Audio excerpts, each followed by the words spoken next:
នេះបាយត្រីចៀនបងប្អូនគ្នាអានេះត្រីដាតឆ្កែបងប្អូនស្គាល់ត្រីដាតឆ្កែអត់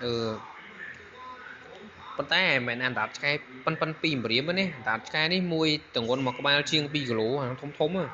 នេះប៉ុននេះអានេះនៅកូរ៉េហើយបងប្អូនចេះហូបខ្ទឹមបារាំងឆៅអត់ខ្ទឹមបារាំងឆៅគឺខ្ញុំចូលចិត្តហូបមែនតើគឺវាឆ្ងាញ់អានេះកាពិហើយនៅក្នុងប្រទេសកូរ៉េគឺជនជាតិកូរ៉េគេហូបបាយតែចានមិនប៉ុណ្នេះបងកូនចានទូចទេដំបូងខ្ញុំហូបទៅខ្ញុំគិតថាអត់ឆ្អែតទេចានទូចអញ្ចឹងប៉ុន្តែដល់ពេលដែលហូបយូរទៅវាស៊ាំហូបអត់ចង់អស់មកកូនចាននេះបាយនេះបាយកូរ៉េហើយបើនេះទៅសក់បងសក់នេះប្រទេសកូរ៉េបងប្អូនប្រទេសរួចនេះគឺហិលខ្លាំងមែនតើកម្រិតហិលវាអស់ទោះហើយនេះអ្នកចូលចិត្តហិលមិនអីបើអ្នកអត់ចូលចិត្តហិលដាក់ទៅដឹងទឹកភ្នែកនេះវាហិលក្តៅអន្ទះអន្តែងហ្មង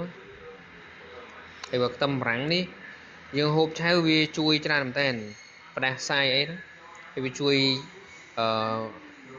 និយាយទៅវាមានវីតាមីនវាមានជាតិចង់និយាយថាវាមានអត្ថប្រយោជន៍ច្រើនមែនតើខ្ទឹមបារាំងនេះជួយព្យាបាលការលាកនៅក្នុងខ្លួនវាជួយបរឹងប្រព័ន្ធការពាររបស់យើងហើយជាពិសេសអ្នកបញ្ហាកាពះពោះវៀនហូបល្អហូបប្រចាំបើអ្នកអត់សូវចេះហូបមួយថ្ងៃមួយចំណិតតិចក៏ល្អដែរនិយាយទៅរសជាតិរបស់វាឆ្ងាញ់បងប្អូនដំបូងខ្ញុំអត់ចេះហូបទេប៉ុន្តែដល់ពេលចាប់ផ្ដើមហូបយូរទៅចាប់ផ្ដើមស៊ាំទៅចេះចាប់ផ្ដើមចេះហូបហ្មងហើយត្រីនេះគឺ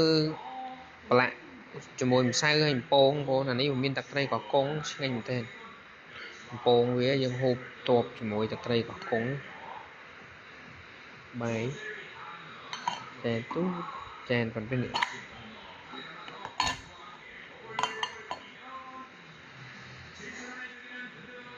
បើសិនជាបងប្អូនចូលចិត្តវីដេអូនេះសូមបងប្អូនជួយចុច Subscribe Channel YouTube ខ្ញុំម្នាក់មួយដើម្បីទទួលបានវីដេអូថ្មីៗខ្ញុំនឹងថតមុខម្ហូបថ្មីៗនៅក្នុងប្រទេសកូរ៉េបងប្អូនទស្សនាអរគុណច្រើន